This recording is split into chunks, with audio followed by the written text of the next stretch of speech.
la preocupació principal és el vent, a veure com evoluciona, perquè el flanc esquerre, com se pot veure, torna a estar molt actiu, amb molta força.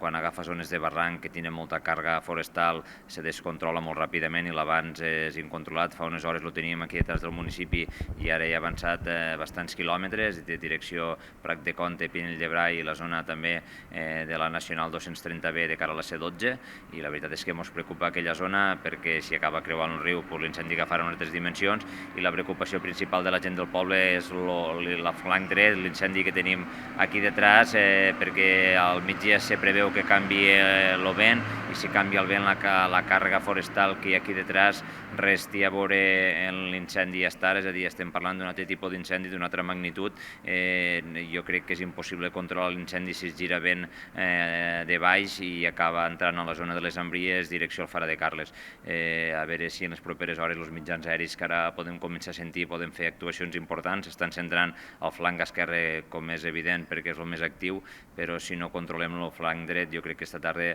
podem viure situacions complicades aquí al municipi d'Alfara, i pendents de l'evolució del temps, que no ajuda gaire, però expectants. La preocupació principal de primera hora, i veient com havia anat la nit, era tenir tothom controlat, no tenim cobertura al municipi, per tant la gent només pot comunicar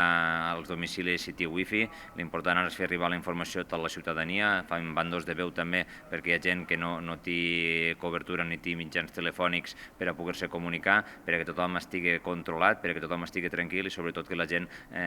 faci cas a les comunicacions oficials, perquè no volem viure les situacions que es van viure ahir la nit a poblacions veïnes, en què el foc estava a les portes del municipi, moments de molta angoixa, i el que intentarem és evitar-ho al màxim, sent conscients que si la situació es descontrola és complicat, perquè ara el vent, com podeu veure,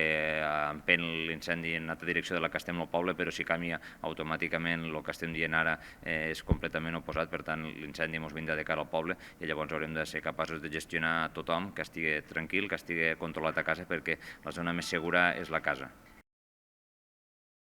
Des d'ahir a primera hora, tant l'ADF com veïns, com el personal de l'Ajuntament i l'equip de govern intentant ajudar a coordinar, perquè l'orografia del nostre municipi, com se pot veure, és complicada, els camins d'accés no són senzills, per a poder accedir a mitjans terrestres és molt complex, i llavors el que fem és intentar ajudar a coordinar,